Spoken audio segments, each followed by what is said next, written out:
Welcome back, folks. It's time for Game 5. It's come down to this between Fnatic and H2K in this semifinal series. They're about to settle this score. Winner take all, Deficio. Yeah, currently red side is 4-0.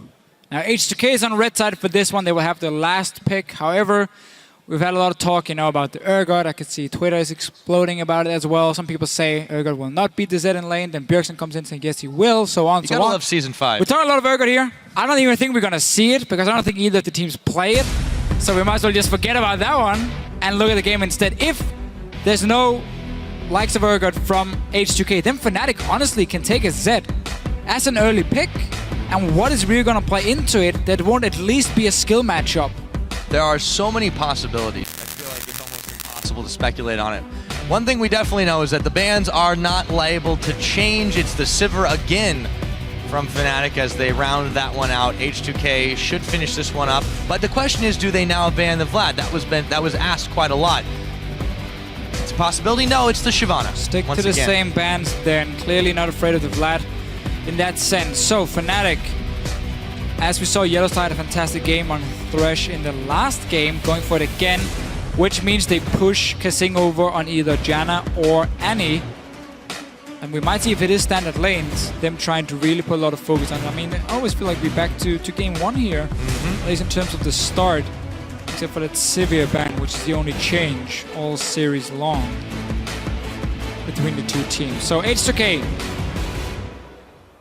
have gone Gragas jungle 4 out of 4 games so far. That is open again. Unless you want to take away the Nunu from Reignover and you want to try and run a let's buff up Yarnan composition. Because Fnatic has tend to run with fairly low engage when they can't get the likes of Hecarim. And that's where if you buff up your AD carry, if you run like a hyper carry setup where you have a lot of protection, a lot of peel for him, let's say Nunu Janna in this situation, it's very tough for Fnatic to get onto him in these team fights. It looks like they're not gonna wait for Zed to be locked in, and instead Ryu gets it. One of his all-time greats, I guess we can say. Ryu has been a fantastic Zed player back in Korea. And Yarnan gets himself the Jinx. Fnatic, looks like we might have an answer Taunting right here. a little bit, maybe. If they go for the Diana, I'm not sure about that one. No, Cho'Gath is good against Zed in the laning phase. You know what else is good against Zed in the laning phase? Urgot. That's very true. Well, Urgot at least is fantastic later on in the game against him. Whenever Zed goes in, you just swap him around, you stack a massive amount of armor, and he's never going to kill you in that sense. Let's see what Fnatic wants to do. We had the Vladimir top lane beforehand. It worked better for Huni, but nearly everything in the world would have compared to what he played in the first few games. He lost the lane, however, fairly hard to the Sion pick from Odoamne, which is still open in this situation here. But he managed to pick up so many kills in the team fights, which was the big turning point for him. But that was not started by Huni. That was started by Fibib and getting that first spot in the mid lane. And they will take the Cho'Gath into Zed matchup here, which a lot of the best Zed players in the world say this is a very tough one for Zed to play. Cho'Gath does get pretty big and beefy. It can be hard to try and chunk him down. And if you can anticipate it, you can just rupture on top of yourself as soon as Zed jumps in on you with the death mark. So that's the thing, you also got the silence, which stops a lot from Zed. The Ezreal pick is a little bit curious too. Steelback has played it at least once. So, week 9, Fnatic H2K, they pick their Ezreal, and all they do is go standard lane, farm.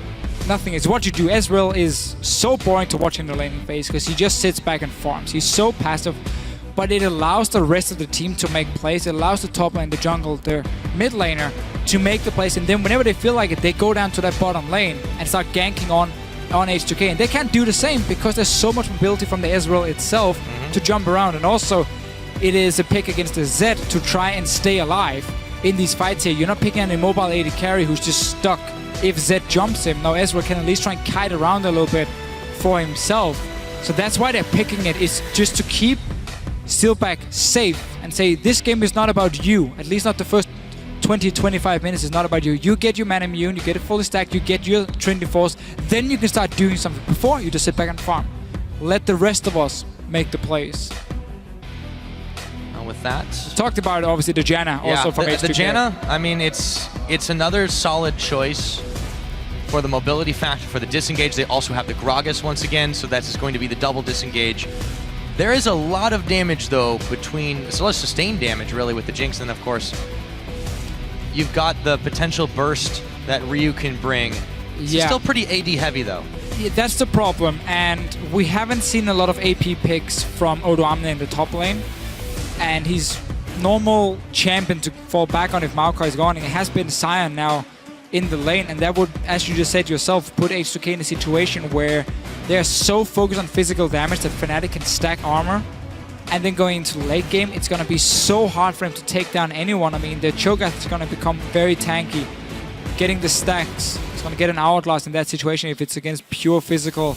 We know Ezreal can jump around, sustain himself, kite very well in fights, and Vladimir obviously doing the same. So while Fnatic is not running a clear-cut tank that's going to just stack a mass amount of armor, there's obviously War Enchant on Rek'Sai, and then you can go full tank after. Then it's not the worst situation, but it makes it a lot harder for you in the late game teamfights when you're already against a fairly beefy setup from Fnatic. Yeah. Fnatic has a decent mixed amount of damage too, so it's going to be difficult for H2K to really prioritize against that.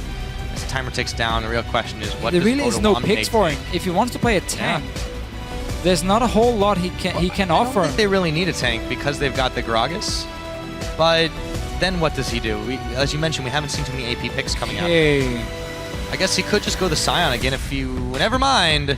Okay. This is interesting. Very different for Odoamne. It's simply H2K saying we need some magic damage. We cannot run double physical carries and nothing else in our setup. I mean, we have seen the Ana top lane from Cabochard in Europe. It's a pick which does just fine in the laning phase, but it's so risky because you are so easy to gank in a long lane like the top lane, and you cannot afford to fall behind on it because you simply don't have the damage, so tanking is then to dive in onto the enemy backlines. And this is really the first time where we see Odoamne not pick a big tank, which is what he normally goes for. He's played Lulu like once, and that was in a Giacomo composition. Outside of that, we are mainly looking at tanks for him. Lissandro's been played twice, not in recent weeks, and then Kennen once. Everything else is Maokai, Gnar, and Sion. Now we're gonna have to see what he can do on a carry. Instead, no double tank setup from either team. Obviously got the big tank Gragas from Lulex here, and only the Rek'Sai from Fnatic. Fnatic again is more like bruiseries in terms of like there's no full tank, but more you have a lot of damage from your deals and they become fairly tanky. This one's going to get bloody though, man. I mean, this is just absolutely insane. We will see if the top lane Diana is going to be able to carry H2K to victory, or will it be Fnatic going to the finals in Madrid? Why don't you guys hop on Twitter and let us know. Tweet at LOL Esports with the hashtag H2K win or FNC win. We're still tallying them. And now we are onto the Rift. Game number 5. H2K changing it up here, early picking Zed for Ryu. He played it against Copenhagen Wolves in the quarterfinal. He did it simply to take it away from Febiven, as Ryu wouldn't have any good picks into it. We haven't seen Cho'Gath, we haven't seen Urgot from him. That's why he takes it, and the crowd yelling for Fnatic. I think we hear a few other things in there as well. Oh, isn't there always like a Team Solomid fan in the crowd? There's at least one. Doesn't matter where you are. Febiven's at least amused. Would you like Quite the some gentleman. cheese with your wine? Line scrimmage start from both these teams. We don't look to be seeing a lane swap. I'm really curious to see how this top lane goes because 30 seconds until Vlad versus Diana is not something that I would expect in the top lane. No, a bit. I mean, as always with Vladimir here, he needs a few levels before he can really start doing well in his lanes. But Diana doesn't have any kill pressure pre-level 6 either. And you're not running Ignite because you have the teleport as a top laner, so it's very hard for Diana to do a whole lot in the laning phase in that sense. Another reason why people don't like it too much in the top lane. Has been seen a few times, obviously. I wonder if we're going to see Morel Nomicon. First item, it's something Cabochard likes to do just for lane dominance, and it's obviously fantastic against the Vladimir as well. Cooldown reduction and the mana regen as a top laner can be very needed. Late game, he's going to get the blue buffs, but he's not going to run all the way down from top lane to pick up a blue buff and run back. So he's going to need some sort of regen up in that top lane for himself. We're going to have to see what Odoamne decides to do and how he can play in this one. Again, we normally see him on the big tanks. Very different pick for him now. Very different indeed. We'll see how this Zed Show matchup goes. In the mid lane, and all the while, Onawamne has actually gone ahead and started on the Raptor camp. Should be able to clear that one, and back to base he goes. After the early level 2. Yeah, camps from nearly everyone except for Huni, just sitting on the Vladimir. Can't really do a camp at level 1 himself. Down the bottom lane here, they're even in terms of XP. No, Steelback got close to all of them. He didn't get the small one, but he got the big one on his own. So he's gonna hit level 2 very fast. Once he kills one more minion, should be enough for him. But H2K are getting the push on this one. Gets the level 2 as well, starts zoning away. In a very good spot to deny a little bit of farm. Yellow Star obviously a bit of XP away from hitting level 2 himself. Only Steelback is gonna get it. There he goes. Still, they've been pushed back just a little bit to start this one off. So, let's check in where the junglers are at. Pretty standard starts from both of them. This is probably one of the most normal games we've seen this series. Yeah. I'd say by far. And we have to see what February can do on a Cho'Gath. That's the real question, isn't it? He shines on Assassin. That's where he can become the big playmaker. You can't really do the same on a Cho'Gath in that sense. Not a big split pusher. First gank from Reno is around the top. And we talk about Diana, she has no mobility. She's very easy to gank. He's going to force a flash. This is definitely going to force a flash as he gets the knock up. There it goes. And he chugs a biscuit or 2. Yeah, this is going to be now Eulcs coming in around the side with the double bust, forcing a flash out of Febivin as well. And he rolls out the barrel too. So suddenly a lot of lanes you can gank for the junglers here with the Cho'Gath in the mid lane, with Diana in top lane as well. Not a good start for Odoamne. It's super tough to play this lane, or well, to play Diana in the top lane because of it. And now Eulcs, he's in trouble. Flash for flash right there. The Raptor camp's gonna help him out and reign over Sagir's first blood. We so often talk about these early junglers, how they're still very strong in the current meta because they can make plays like this. And when you already have your mid lane pushing in, look at the top lane, was already pushing towards Odoamne, so there was no help for Eulcs, and Rek'Sai could just go for that fairly easy one-on-one. So important with a good start for Rek'Sai, especially also because Eulcs showed in the last game that he wants to gank on this Gragas. Despite being weaker than Rek'Sai in the early game, he kept looking for ganks. He didn't farm. Now he's been set behind quite a lot. Gave over a new set of double buffs to reign over as well. And here's another gank on Odoamne. Yeah, this he time has he's no got flash, no flash. The pool coming in as well from Huni. They didn't secure it though. Just a little too soon to back off. Forced him back anyway though, which is the important one of this, or from this gank. Diana top lane so far under a lot of pressure because you got this Rek'Sai pick from Reignover, who's so aggressive in the early ganks. Starting to get a little bit tough for the H2K lanes. The bottom lane for them has actually done quite well. They've been forcing Steel back away from this farm. This is just the harassing power of the Jinx Janna lane. Now they push the wave up to the tower, start taking a few shots at it as well. And as you mentioned, Steelback, not going to really be doing much there, but just trying to stay safe. Eulcs gets a shot nipping at his heels as he dashes away from Reignover. So risky what Eulcs is doing. If he goes in for a gank and he gets counter ganked with no flash, he's dead 100%. Rek'Sai is going to destroy him. But yeah, as we talked about in champs, like this Ezreal pick is just Fnatic saying, you know what, Steelback, you sit and farm, do nothing else, we just do standard lanes, and then we make plays on the top side of the map. Already giving 1 kill, the forced flash from Odoamne as well on that top side. So very clear what Fnatic has been doing in the early game. They have to worry about this bot lane tower going down if there's enough time for H2K to just keep pushing it in, because this lane is not going to turn around. Steelback is going to go back and get a tier, so he's not going to have any combat stats, and he's going to lose the lane even harder.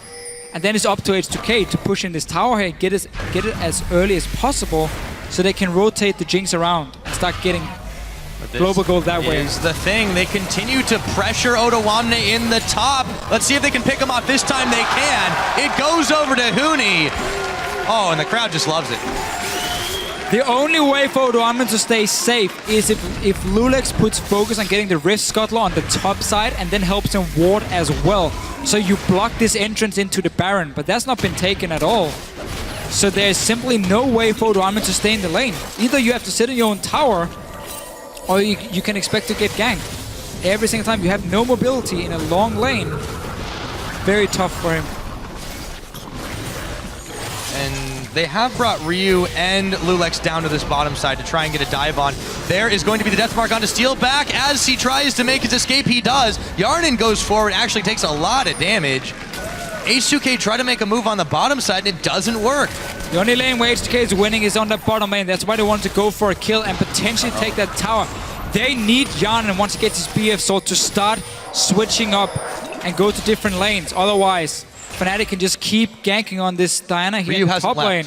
He has not left this lane. No ulti though. But he's behind enemy lines and he doesn't have any supply at the moment. Any help. Eulcs looking to change that. But Rainover is in the area as well. Now he's going to go ahead and back. He has spent a lot of time here for no effect. Yeah, got the flash only from Steelback and that was it. Now, if they want to go back, you got that BF sword on the Jinx. You know what Ezreal is going to build, so you're going to win the lane. Can you do it fast on a top tower, taking a lot of damage? We saw how Diana had to move mid lane to defend because of this play from Reno or from Ryu. And really not looking good. Fnatic also winning the vote. Oh yeah, it was a little even earlier in the series, but it's been turned around here. And speaking, turned around once again, Odoamne just finds himself so far behind trying to deal with anybody right now. He's been keeping up in farm, but he nearly got eaten by the Cho'Gath once again. And that opens up for mid tower now. It's being pushed in because Zed is on the top side. We still see Jinx bottom lane. She hasn't recalled yet. And therefore Fnatic has full control of the mid lane. They can open up for either Dragon. They can take Dragon or take mid tower. They decide where they want to go and deal some damage onto it. Obviously wouldn't be able to completely kill the mid tower, but at least you chip it down. And really at the moment H2K is only winning that bottom lane. It's where they have to be able to make the play. Get that tower once you return with your BF sword. Been unable to do it so far. So now Odoamne is fully committed to swapping into the mid. Let's see how he fares against Febivin. The Feast is not available just yet as he had used it on the last iteration, but you can already see he's taking the damage. Harassed from the Feral Scream, making it difficult for Odoamne. We'll see what he can do here. Ryu on the top lane, waiting very patiently in the brush. He can get a pick off on Huni. Well, the thing is, Vlad can pull his death mark, so... Yeah, it's very, very difficult for him to really do that. You're only going to get the kill if Huni really misplays on his own. Zed is more mobile though, so he can escape the ganks easier unless you use your shadow offensively. Compared to Dan, that's why they've made the swap here in this situation. Oh, Yellowstar gets pushed back. He throws down the box, but Kasing's not too worried. There's a lot of minions that are causing Yellowstar some pain, but in comes Steelback, and Kasing can't make this play alone. He got a little bit too aggressive here. Shields on, dodging, but he can't dodge that auto attack. Steelback comes up with a kill. Was that a support staying close to the enemy tower on his own? That was a very weird indeed. That's a very strange play from Kasing. Huni's bailing out after the death mark. It's gonna be Eulcs going down. Huni soon to follow. Ryu now could be in some more trouble as Rainover picks him up. It's a double kill. Odoamne teleporting back in. And he dashes forward, but Rainover's already out of town. Yeah, mid lane being pushed in as well. Fnatic here, they get the kills, they get the towers down. Free kill in the bottom lane on Kasing. No idea what he was doing there, just walking up on his own.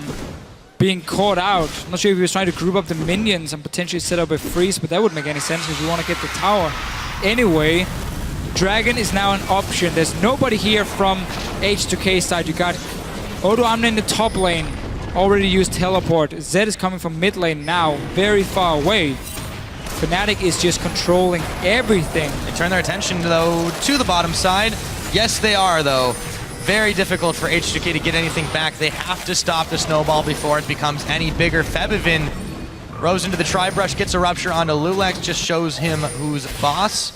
They can go back to the Dragon, but it is a little bit more risky. Ryu's around, so is Eulcs. They will take their time about this one before they go back to it. Yeah, still, the bottom lane is where H2K has to make the play. Eulcs can come down now, they can push it in 3 guys and take the tower, especially because Yellows are just backed. And then you take Yarnin here and you move into the mid lane instead, where Cho'Gath does have decent wave clear, but doesn't have enough AP to fully instantly clear the wave, so you can always push him down and at least keep him stuck at his own tower. You can also go top lane and trade it for that dragon instead if you want. Vladimir won't be able to clear the waves, because he has to stand on them if you dare with your both support and AD carry. So there are options for H2K to get some gold. The problem is it relies on Fnatic stopping simply making plays. And they don't have to, because they're winning their solo laners. In this situation here, they can gank couple shot again. Well, even the bottom's normalized. Yes, Yarnen's still out farming Steelback, but that's kind of to be expected at this point in the game, and you never know when the pressure from Reignover is going to come. They have really not done a great job of clearing out the tunnels. Yes, some of them have been popped on the side of H2K, but it's really not slowing Reignover down too much. Yeah, tough man to please. Pyra, he can't really invade into that enemy jungle. That's true. Plays tunnels. You got me on that one. The wards, though, have been in favor of Fnatic. Still, Fnatic, they've kept the vision up. Here's what H2K can do here, though, is they can pick off this tower, get excited a little bit of harass down for Yarnen. Now you gotta run, though, and not keep trading. There's a Cho'Gath in the sights, the flash. Oh, the hook comes in. Febiven has the Jinx in his sights, and he takes a bite out of him. Kasing pushing the rest of Fnatic back, but they've already picked up the carry, and the Rupture's gonna land as well. Kasing's in trouble. He's going down. That kill credited to Yellowstar. Fnatic eyeballing the dragon. Eyeballing. But not taking it. The final of the EULCS. That is with the way they're playing now. 13 minutes in, 7 kills already. They got 2 towers. Only the bottom lane is left alive. Now let's see what Ryu can do on Reignover. And he's trying to finish him off, but Ryu really low here. The last shot's gonna get him. It's Reignover that manages to pick him up. Thank you, red buff Huni, though. Can he make his escape? He pulls, but it won't be enough. The barrel comes in, and Ottawamne claims the kill. Eulcs knocked up by Reignover. Febiven coming in. Feast not off cooldown, but he does have enough damage in the tank anyways. And Eulcs knows he's gone, stops moving, and takes the short route back to base. Everything is collapsing for H2K here. Simply nothing they can do. Full credit to Reignover on this Rek'Sai. He's showing what you still can do on these early junglers here, as long as you're playing aggressive, as long as you look for the ganks. For him, I mean, you got 5 kills. 14 minutes in. Dragon is still up. Nobody's taking it because there's been no reason for Fnatic to start it when they can keep getting kills in the lanes. H2K does have the bot lane tower down, so Yana and Kasing needs to leave the bottom lane here. They're going to go and check directly into Reignover and Yellowstar. The question is, do they have enough damage? They might. Reignover gets knocked up for just a moment. He's going pretty low in this one, but he gets his way out. The rocket gets intercepted by Yellowstar. Ottawamne still looking to chase in on Reignover. Pulls in Yellowstar instead. They might have to sacrifice their support, and they will. It goes to Ottawamne. Yarnen getting excited, but he won't be able to polish off Reignover. He's already gone. Does open up for H2K to start a dragon and at least get something after that 1 kill here. Let's see if Fnatic want to fight. They're still very strong. Reignover's not left to base. Febiven is not hit 11 yet, so he doesn't have rank 2 of his ulti. But he can still go in. Oh. Yep, Hemoplague thrown down on 3 members, and there's the True Shot Barrage. There's a lot of damage coming out. Yarnen nearly going down. Do they have enough to do it? Huni gonna run straight into Ryu. They've chased H2K away. The zap will keep Huni back, but they do manage to secure the dragon for themselves. Huni flashing forward, not able to get anything else. They have scared H2K away. It's not over yet, Pyra. And they may be looking at this tower, Deficio. Potential kills, just forcing H2K away. Huni's trying to zone them.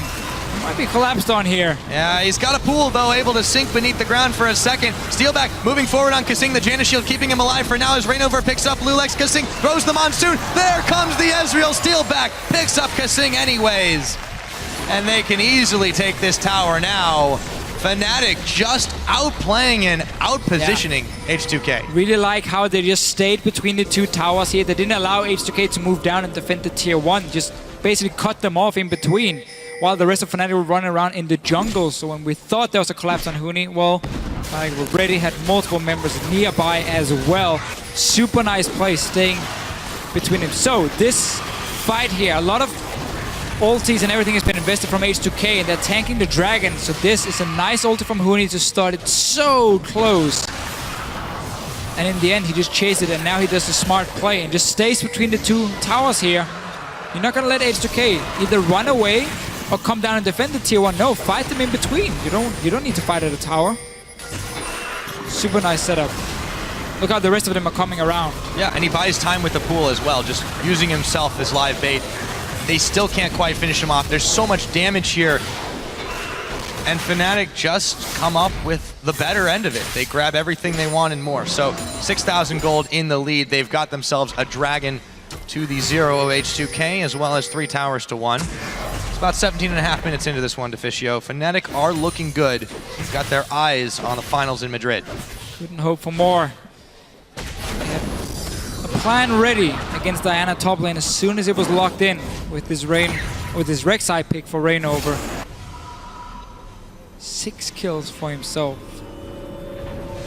And also H2K, clearly, the way they've been playing in this game, he realized once they started dropping in this whole lane, it's like, okay, what can we do? We have to start making risky plays now. Otherwise, we're never going to get to a point where we get any gold if we don't start overextending in the lane. It cost them a few kills. They got the bot lane tower, but they've not been able to push anything after. Now they've swapped Yarn into that mid lane. Fnatic is ready to defend. They're ready indeed. Winnie catches sight of Eulcs. Now Ryu there as well, backs himself away. We'll see what H2K can get off of this. It looks like nothing for now. Meanwhile, back in the mid lane, Yellowstar's not able to connect on a hook. Yarnan takes a lot of damage, but he gets out safely. Still by going Iceborne Gauntlet here against the Zed, wants that extra armor for himself, more kite options as well to just stay alive in these fights. He knows there's enough damage on the side of Fnatic. Odoamne can't quite make the plan. Reignover, he takes the Lantern escape. Look at all the items here from them. We got the Spell, Vamp, Focus, Spirit Visage build from Vladimir, so he's going very tanky. Not a whole lot of damage from him, but enough. And then your job is instead just have super long team fights where you can keep sustaining yourself. And then you have Rod of Ages coming in from Pippin with cooldown reduction, so just focus on trying to spam out Ruptures here while he's kiting backwards. And then of course Iceborne Gauntlet, so very tanky. All the members, honestly, from Fnatic getting some sort of tanky stat early on, which is going to make it even harder for H2K to get any kills in the fights. He is collapsed on now by members of H2K. I think he knows he's not getting out of this one, even with the pull, but maybe he can get back to his team. No!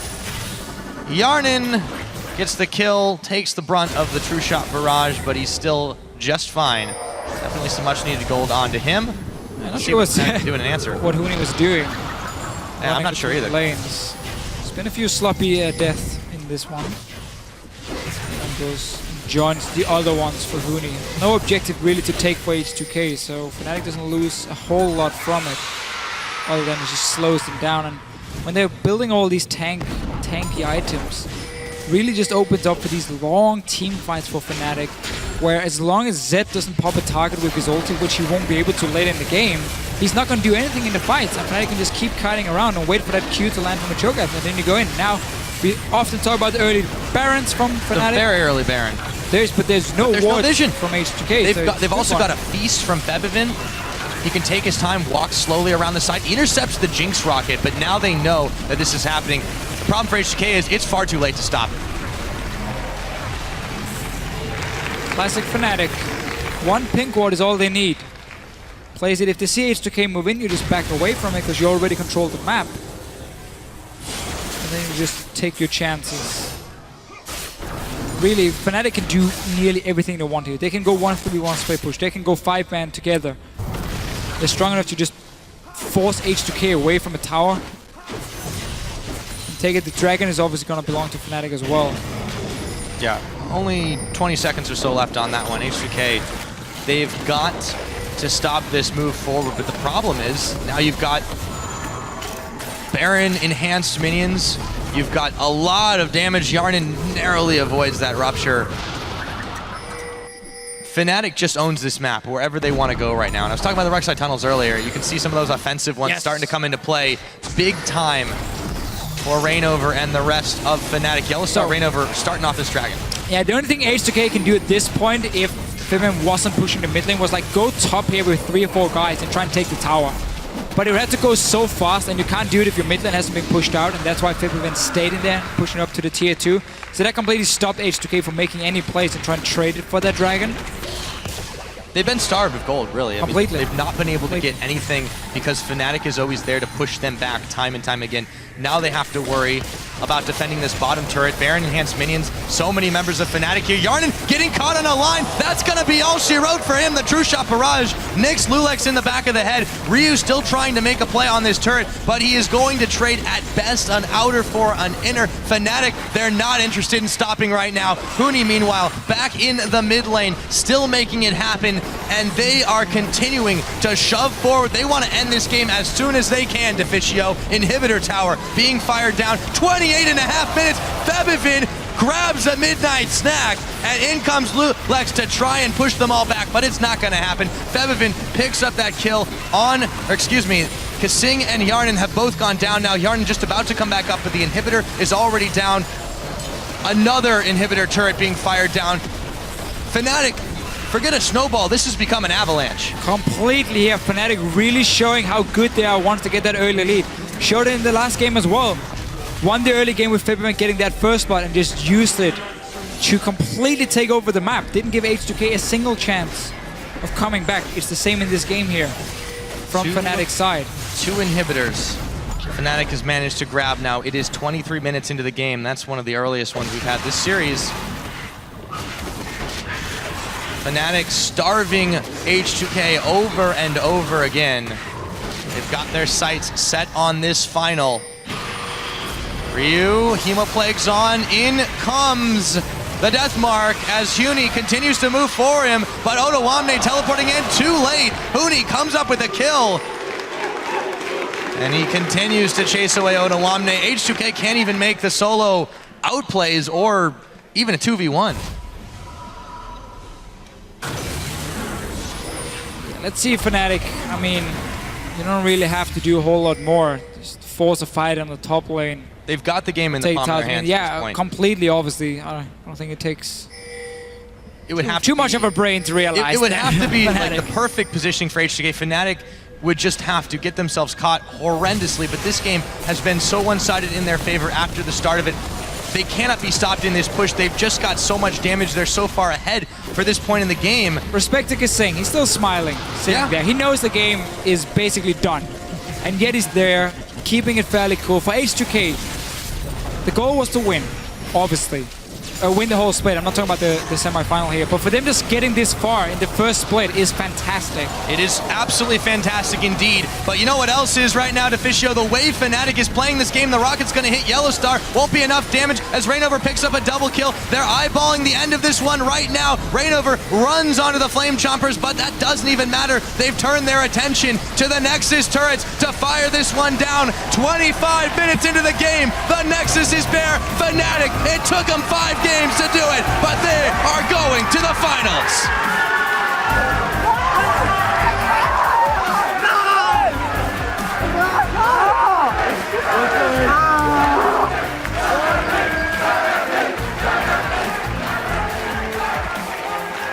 What can you say? Yeah, not a whole lot looking at the last 2 games. They were basically all about Fnatic and their fantastic ability to snowball an early lead. That's what they showed in these games here.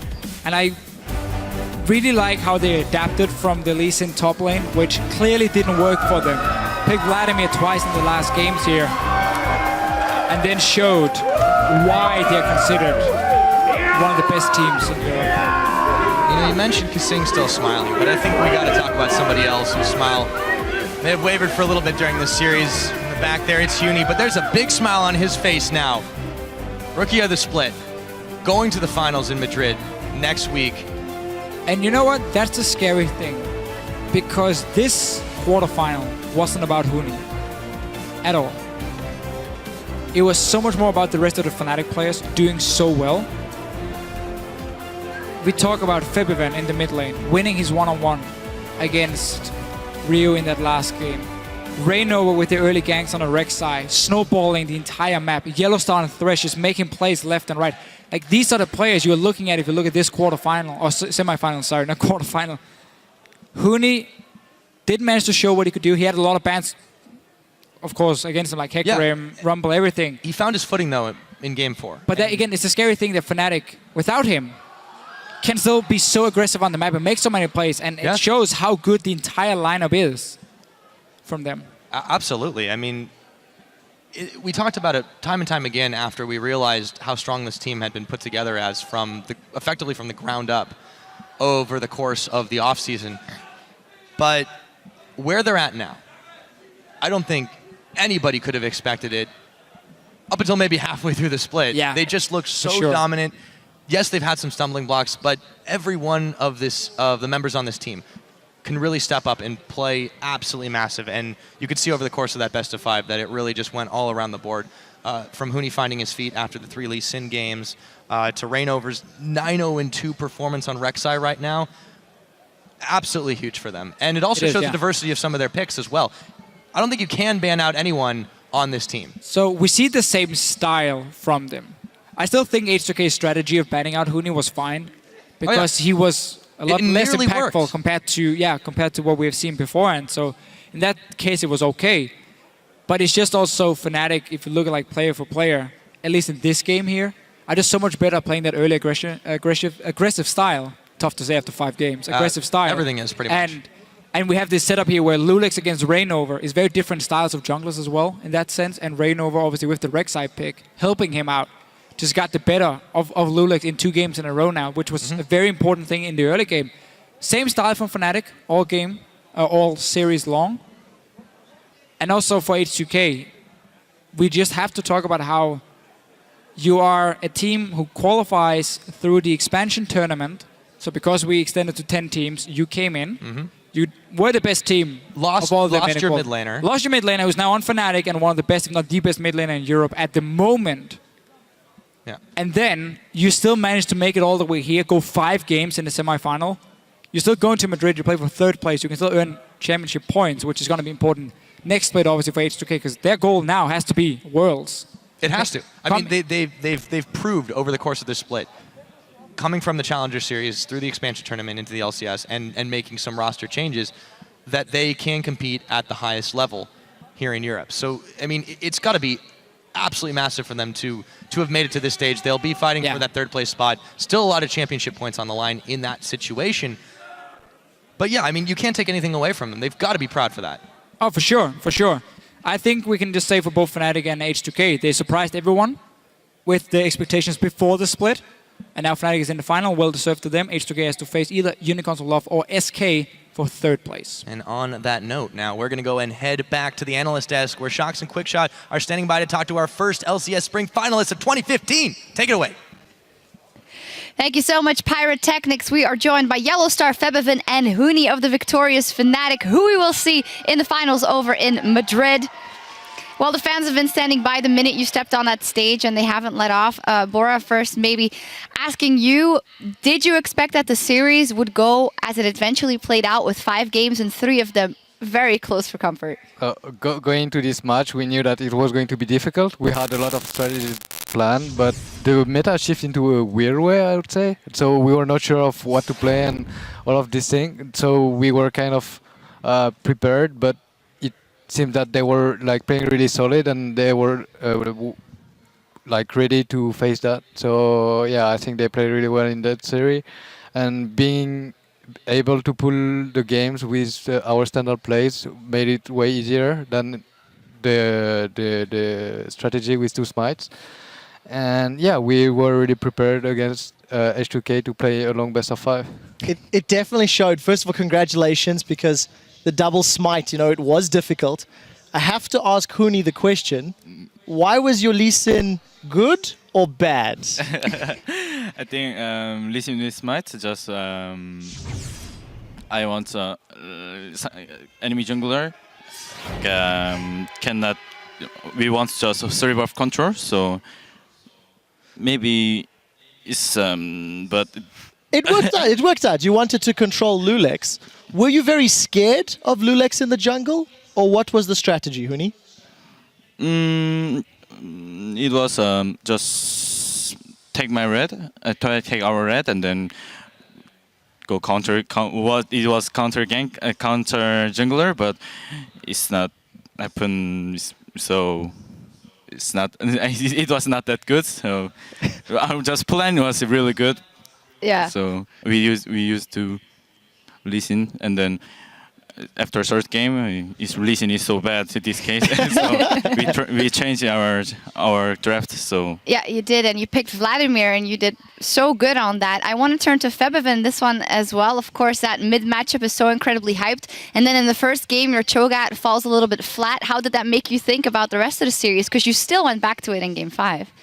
In the first game, we didn't really know what to do because they lane swapped, and I never played in this situation, so I really didn't know what to do. So I was really useless as a game, but I just told my team that I want to play mid lane, and then I can perform, and yeah. Yeah, because that is your role in the end. I want to touch on the mid lane matchup because for us, Ryu has stepped up, but it was in the quarterfinals that he has showed a higher level of play than he had in the rest of the split, even though that was already on quite a high level. Did you feel a difference in facing him now than you did in the rest of the split? I feel like he's been playing really good like all the time. His laning phase is really good because I actually struggled and I lost my lane in 2 games, I think, in creeps. So I think he's a very good player and I look forward to play him. Well, it worked out very well, and you know, definitely bouncing back from those Cho'Gath plays. I want to turn to Yellowstar one more time. You were the only European player to qualify for every single LCS final. First of all, congratulations for that. Secondly, how is it that you were able to build a top 2 team from complete scratch?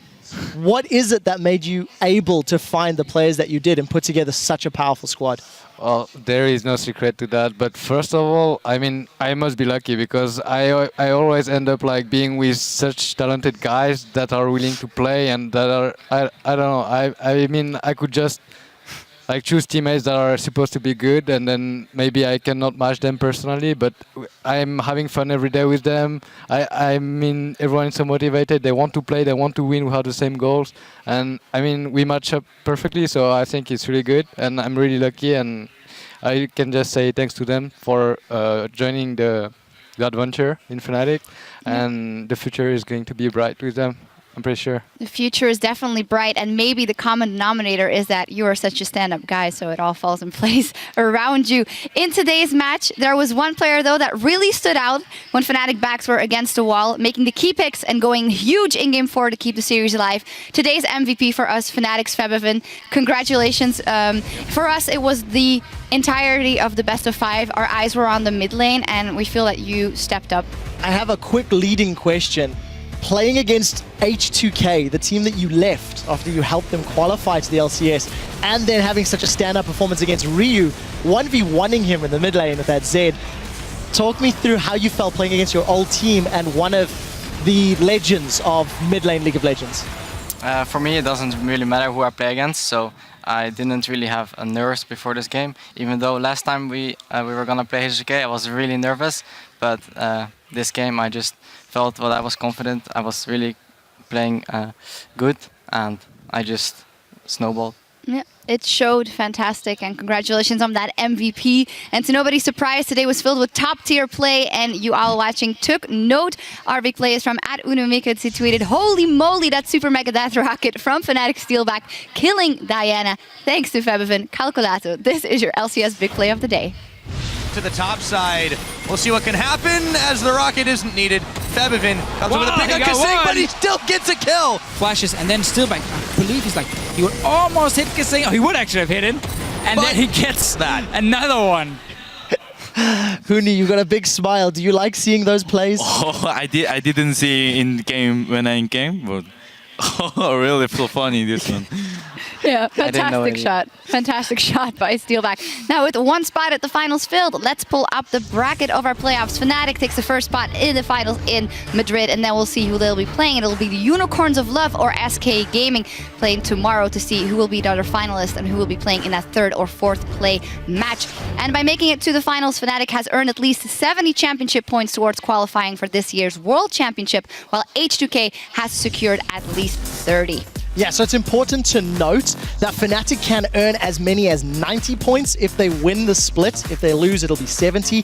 H2K, if they win 3rd place, can take as many as 50 points. And again, remember the 3 ways to qualify for the World Championships. You either win the summer split, you get the top amount of championship points, or you win the regional qualifier. Those are the 3 ways. Yellowstar, How do you plan to qualify for Worlds? Winning Summer Split or getting the most championship points, seeing as though you're poised in the final in the Spring Split? I think I'd go for another title. I mean, like we're working really hard every day, and yeah, obviously our goal is to grab as many wins as we can. And I'm playing with winners, so they really want to go for this, and I believe that we have to do it this way. All right, keeping your eye on another title hit for you. We'll fill in the rest of the bracket tomorrow when the #1 seed SK Gaming faces off against the LCS newcomers, the Unicorns of Love, in a best-of-5. I'd like to get your predictions because this will, in the end, be the team that you'll be playing for that title. Maybe Huni, who do you think will win SK Gaming Unicorns of Love and why? Sorry? Tomorrow, do you think SK Gaming will win or the Unicorns of Love will win? And who do you want to play? I think SK Gaming gonna win. So yeah, I think so. SK gonna win. Yeah. All right. And then I prefer to against SK Gaming too. Okay. Well, quite convincing there, Febevan. Yeah, I think SK is gonna win too. Even though Unicorns of Love is a really cheesy team, but I think SK, if they prepared enough, then it should be easy games for them. Yellowstar. Well, watching the games of Unicorn of Love lately, like they were able to pull so many picks that were fitting their playstyle, like really aggressive junglers like Shaco, Udyr, and something like that. I think it's going to be exciting because they really like to fight. They play really aggressive, but it's going to be a close series, I think. But I'm going to give it to SK as well. SK in the end as well. 3 votes. Maybe Trevor, you want to pitch in or you don't want to? I find it hard to argue against it, but I do think there is a real chance Unicorns could surprise if they pull out the Gouda, as Leviathan was saying. It worked against Gambit. It could work against SK as well. Yeah, I call it on PTL for the Unicorns of Love, but I think it's going to be really, really close. And I mean, Fnatic Unicorns of Love would be crazy, but Fnatic SK Gaming, all fantastic finals if they happen. Well, that best-of-5 is happening tomorrow, same time, same place, 5 p.m. Central European Time. That is 8 a.m. Pacific. And just about wraps it up for us here in Berlin. Stay tuned because there's more League Championship Series playoffs coming your way as a North American 2nd seed Cloud9 prepares to face off against Team Liquid for a spot in the spring finals, as we see that everything is getting underway and the fans are getting warmed up. It started raining here. They at least still have a little bit of sun. But before we hand it over to our friends over there in Los Angeles, let's take a look back at today's highlights. The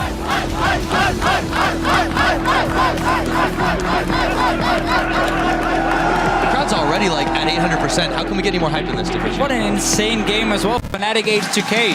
The damage coming in on Steelback. Ryu gets in, gets out. Febivan getting knocked back into the team, getting pulled to safety, but in mid-transit, Ryu's gonna snipe enough to be able to make it happen. Rainover now has joined the party. The Baron's low. He gets Cody manages to pick it up. Of damage here and there. They try to get the chase off on this H2K squad that's a little bit divided with Ryu out of the picture. Odoamne dashing in. Go back. Kalista. Okay, nice. Let's get him. Bad guys. Good game. 31.5 minutes into the game. They take down Fnatic in the most unconventional game 1 that I've ever seen. Don't get like too relaxed over it because like the hard part is just coming right now. Okay guys, really high communication all the time. Okay, I don't want anyone to be thinking about the last game. This is a new game. Eulcs a little bit low here, but here comes Huni with the kickback, and that's gonna be first blood. The fight's not over yet. Rainover throws down the absolute zero. Huni comes in, but he eats a rocket in mid-transit. Yarden moving around the side, trying to pick off Febivan, but Steelback moving forward. Rainover is gonna throw down the absolute zero. Ryu, a ton of damage firing him down, but they don't have enough to finish it off. Meanwhile, rocket intercepted as Yarden flashes away after the fact. Monsoon to keep Fnatic healthy.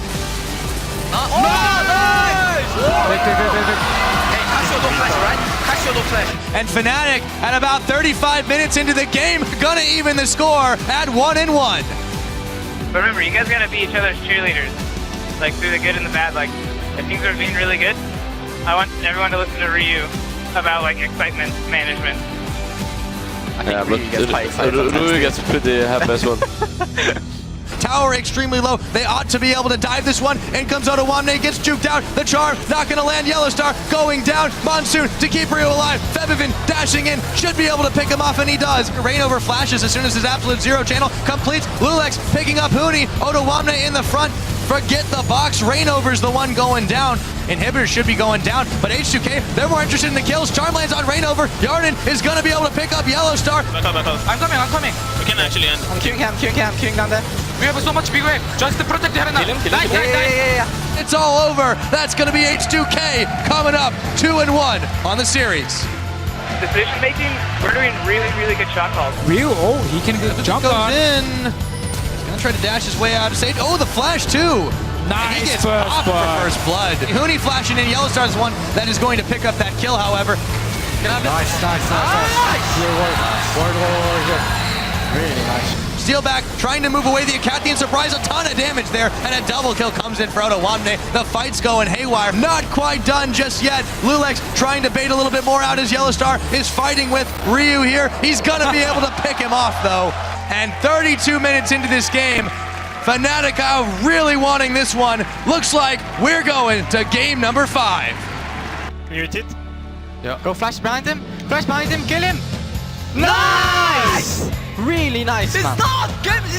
I gave it low. Nice. I got first blood. Really nice. There's a Cho'Gath in the sights, the flash. Oh, the hook comes in. Bebivin has the Jinx in his sights, and he takes a bite out of him. Steelback moving forward on Kasing, the Janus shield keeping him alive for now as Rainover picks up Eulcs. Kasing throws the Monsoon. There comes the Ezreal. Steelback picks up Kasing anyways. Fnatic, it took them 5 games to do it, but they are going to the finals.